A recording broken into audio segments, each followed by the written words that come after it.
छोटा सा गांव था बरवानी, पहाड़ियों से घिरा हुआ। वहां के लोग खेती करते थे और अपने पुराने रीति रिवाजों को मानते थे। गांव के बाहर एक पुराना बरगद का पेड़ था। उसकी शाखाएं इतनी फैली हुई थीं कि लगता था पेड़ नहीं, कोई विशालकाय प्राणी जमीन पर बैठा हो। उस पेड़ के नीचे हमेशा एक अजीब सी ठंडक रहती थी, चाहे दोपहरी की तेज धूप ही क्यों ना हो। वहां पहुंचते ही शरीर में एक सिहरन दौड़ जाती थी। मैं आनंद। मेरा परिवार 10 साल पहले इस गांव से शहर चला गया था। पिता की नौकरी लग गई थी, पर दादी यहीं रह गई थीं। वह कहती थीं कि उनकी जड़ें इसी जमीन में हैं, वे यहीं से उखड़ेंगी। पिछले हफ्ते दादी का फोन आया। उनकी आवाज कांप रही थी। आनंद, तुम्हें जल्दी से आना होगा, यहां कुछ गलत हो रहा है। वह पुरानी बात, वह फिर से शुरू हो गई है। मैंने पूछा कि क्या बात है, तो उन्होंने फोन काट दिया। 2 दिन तक फोन उठाया नहीं। मैं चिंतित हो गया। मैं और मेरी बहन रश्मि गांव के लिए निकल पड़े। गांव पहुंचने पर पहली चीज जिसने हमारा ध्यान खींचा वह थी गांव की खामोशी। शाम के 5 बजे थे, पर गांव में कोई बच्चा खेलता नहीं दिख रहा था। खेतों में कोई काम नहीं कर रहा था। घरों के दरवाजे बंद थे। सन्नाटा इतना गहरा था कि हमारी कार के इंजन की आवाज भी बहुत तेज लग रही थी। हम दादी के घर पहुंचे। दरवाजा अंदर से बंद था। मैंने खटखटाया। काफी देर बाद दादी ने दरवाजा खोला।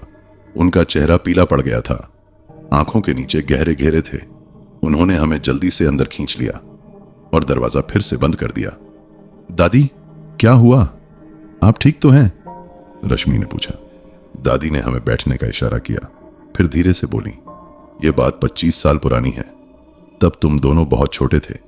गांव में एक लड़की थी, कमला, बहुत सुंदर थी। गांव के ही एक लड़के विजय से उसकी शादी तय हुई थी, पर विजय के चचेरे भाई राकेश को कमला से प्यार हो गया। राकेश बहुत हठी और जिद्दी था। उसने कमला से कहा कि वह विजय से शादी न करे, पर कमला ने मना कर दिया। दादी ने एक गहरी सांस ली। शादी से 1 रात पहले राकेश ने कमला का अपहरण कर लिया। वह उसे बरगद के पेड़ के पास ले गया। वहां उसने कमला के साथ बलात्कार किया और फिर उसने उसकी हत्या कर दी। उसका गला काट दिया और उसके खून से पेड़ के तने पर कुछ निशान बनाए, काले जादू के निशान। मैंने पूछा, पुलिस ने कुछ नहीं किया? राकेश के पिता गांव के सरपंच थे। उन्होंने मामला दबा दिया। कहा कि कमला जंगल में शेर का शिकार हुई। लोग जानते थे कि यह झूठ है, पर कोई कुछ बोल नहीं सका। राकेश सारे गांव को डरा धमका कर रखता था। उसने कहा कि अगर किसी ने उसके खिलाफ जुबान खोली तो वह उसका भी वही हाल कर देगा। रश्मि की आवाज कांपी। फिर क्या हुआ? 1 साल बाद राकेश की शादी हुई। शादी की रात जब वह और उसकी नई दुल्हन मीना कमरे में थे तो कुछ हुआ। लोगों ने सुना राकेश चीख रहा है। जब लोग कमरे में गए तो राकेश मरा पड़ा था। उसकी आंखें फटी हुई थीं, गला कटा हुआ था, बिल्कुल वैसे ही जैसे उसने कमला का काटा था। और मीना गायब थी, कभी नहीं मिली। दादी की आंखें भर आईं। लोगों ने कहा कमला की आत्मा ने बदला लिया, पर यहीं खत्म नहीं हुआ। हर 12 साल बाद जब चंद्रमा और तारे एक खास स्थिति में होते हैं, कुछ होता है। गांव में एक युवक या युवती की मृत्यु हो जाती है, हमेशा वैसे ही, गला कटा हुआ और बरगद के पेड़ पर नए निशान बने होते हैं। मैंने कहा, यह तो बस अंधविश्वास है दादी। दादी ने मेरी ओर गंभीरता से देखा। 25 साल पहले कमला की मौत, 12 साल बाद राकेश की मौत, फिर 12 साल बाद एक और लड़की की मौत, फिर 12 साल बाद एक लड़के की, और अब फिर 12 साल पूरे हो गए हैं। पिछले हफ्ते चंद्र ग्रहण था और उसी रात बरगद के पेड़ पर नए निशान दिखाई दिए, खून से बने हुए। रश्मि ने पूछा, लेकिन इसका आपसे क्या लेना देना? आप तो बूढ़ी हो चुकी हैं, आपको क्यों डरना चाहिए? दादी ने आंखें नीची कर लीं। क्योंकि 25 साल पहले मैंने देखा था कि राकेश कमला को खींचते हुए जा रहा है, और मैंने कुछ नहीं किया। मैं डर गई थी, मैंने चुप रहना बेहतर समझा। और आज कमला की आत्मा मुझसे बदला लेना चाहती है, क्योंकि जो चुप रहता है वह भी उतना ही दोषी होता है जितना कि करने वाला। मैं दादी को समझाने लगा कि यह सब उनकी कल्पना है, बूढ़े होने के साथ डर बढ़ जाते हैं, पर मेरे मन के एक कोने में एक छोटा सा डर पैदा हो गया था। रात को हमने खाना खाया। दादी बहुत कम बोली, बार बार खिड़की से बाहर बरगद के पेड़ की ओर देखती। रात के 11 बजे हम सोने के लिए तैयार हो रहे थे, तभी दूर से एक आवाज आई, एक औरत के रोने की आवाज। वह आवाज इतनी दर्द भरी थी कि मेरे रोंगटे खड़े हो गए। दादी ने कहा, सुनो, वह आवाज हर रात आती है, उसी दिशा से, बरगद के पेड़ से। मैंने खिड़की से बाहर झांका। अंधेरा था, पर बरगद के पेड़ की ओर एक अजीब सी हल्की चमक दिख रही थी, जैसे कोई मोमबत्ती जल रही हो। रश्मि ने कहा, भैया मत देखो, चलो सो जाते हैं, कल सुबह गांव के लोगों से बात करेंगे, शायद कुछ पता चले। हम सोने चले गए, पर मैं सो नहीं पा रहा था। मेरे कान उस रोने की आवाज को सुन रहे थे। वह आवाज बंद नहीं हुई, लगातार आ रही थी, जैसे कोई बहुत पुराना दर्द बयां कर रहा हो। आधी रात के करीब मुझे लगा जैसे कोई हमारे घर के बरामदे में चल रहा है। मैं धीरे से उठा और दरवाजा खोलकर बाहर झांका। बरामदे में कोई नहीं था, पर फर्श पर गीले पैरों के निशान थे। वे निशान दरवाजे से अंदर आकर दादी के कमरे के दरवाजे तक जा रहे थे और फिर वापस जा रहे थे। मेरा दिल धड़कने लगा। मैंने दादी के कमरे का दरवाजा धीरे से खोला। दादी गहरी नींद में सो रही थीं या बेहोश थीं।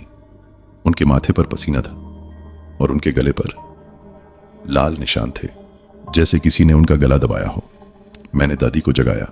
दादी की आंखें खुली तो उनमें डर था। उसने आकर मुझे चेतावनी दी है, दादी ने फुसफुसाया। उसने कहा है कि अब उसका समय आ गया है और जो चुप रहा उसे भी सजा मिलेगी।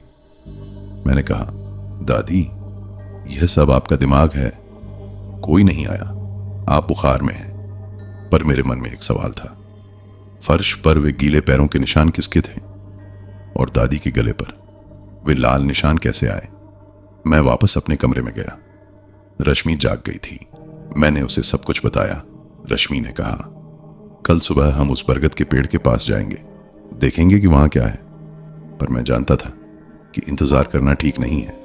कुछ हो रहा था, कुछ ऐसा जिसे मैं समझ नहीं पा रहा था, और जब तक मैं उसे समझ नहीं पाता हम सब खतरे में थे, खासकर दादी। मैंने फैसला किया कि मैं अभी जाकर देखूंगा, बरगद के पेड़ के पास, अकेला, क्योंकि अगर कोई खतरा है तो मुझे ही उसका सामना करना चाहिए, रश्मि और दादी को नहीं। मैंने एक छड़ी उठाई और टॉर्च लेकर घर से निकल पड़ा। रात का अंधेरा गहरा था, आकाश में बादल छाए हुए थे, चांद कहीं दिख नहीं रहा था। सिर्फ टॉर्च की रोशनी में मैं आगे बढ़ रहा था। बरगद का पेड़ दूर से ही दिख रहा था। वह विशालकाय आकृति अंधेरे में और भी डरावनी लग रही थी। और फिर मैंने देखा, पेड़ के नीचे वास्तव में एक रोशनी है, एक दिया जल रहा है, और उस दिए के पास कोई बैठा है, एक औरत। उसने सफेद रंग की साड़ी पहन रखी थी और उसके लंबे बाल पीठ पर बिखरे हुए थे। मेरा दिल जोर से धड़का, पर मैं रुका नहीं। मैं आगे बढ़ता गया। जब मैं पेड़ के करीब पहुंचा तो मैंने देखा कि औरत का चेहरा छिपा हुआ है। वह आगे की ओर झुकी हुई है और उसके हाथ में कुछ है, एक चाकू। मैंने पूछा, तुम कौन हो? औरत ने सिर उठाया और मैंने उसका चेहरा देखा। वह चेहरा मैं कभी नहीं भूल पाऊंगा। आंखें जिनमें कोई जान नहीं थी, सिर्फ एक खालीपन था, और उसका गला एक गहरे काले निशान से कटा हुआ था, जैसे कोई रस्सी बांधकर खींची गई हो। वह कमला थी या उसकी आत्मा। उसने मेरी ओर देखा और फिर अपना हाथ उठाया। उस हाथ में चाकू था और चाकू पर खून लगा हुआ था। उसने बोला, तुम्हारी दादी ने चुप रहना चुना, अब तुम चुनो, चुप रहोगे या सच बोलोगे?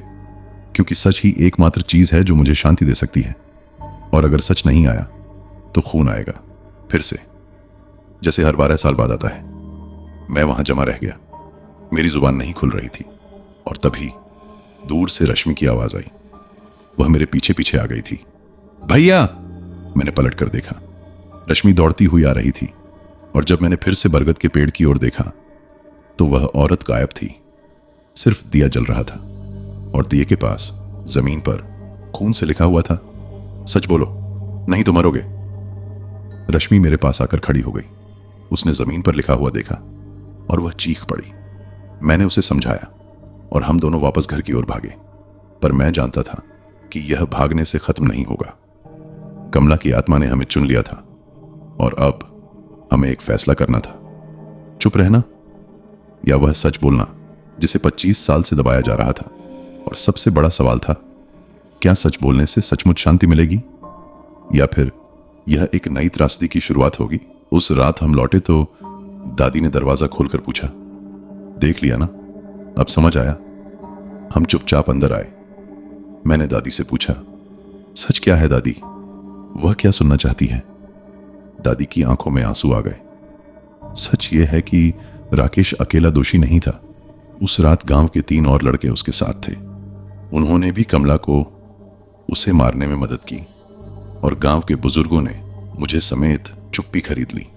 राकेश के पिता ने सबको पैसे दिए, धमकियां दी। कमला का परिवार डर कर गांव छोड़ गया। हमने कभी उनका पता नहीं लगाया। यही सच है और यही बोलना होगा सबके सामने। रश्मि ने पूछा, अगर हमने बोल दिया तो क्या वो शांत हो जाएगी। दादी ने सिर हिलाया। उसने हमेशा न्याय चाहा। उसकी आत्मा तब तक भटकेगी जब तक गांव यह कबूल नहीं कर लेता कि उसके साथ क्या हुआ, और जो लोग दोषी हैं उन्हें सजा नहीं मिलती। मैंने कहा, पर वो तो मर चुके हैं। दादी ने गहरी सांस ली। पर उनके बच्चे हैं, उनके परिवार हैं, उनके नाम हैं। कमला चाहती है कि उनके नाम बदनाम हो ताकि दुनिया जाने कि उन्होंने क्या किया। अगली सुबह हमने गांव के लोगों को इकट्ठा किया। दादी ने कांपते हुए हाथों से सारा सच सुनाया। लोग चुप रहे।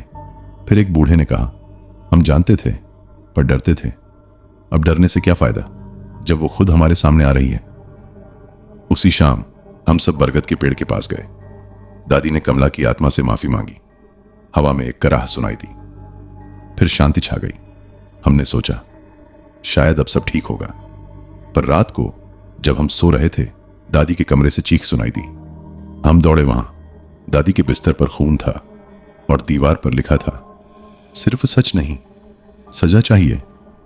कमला की आत्मा को सच से संतुष्टि नहीं मिली थी। उसे अब भी बदला चाहिए था।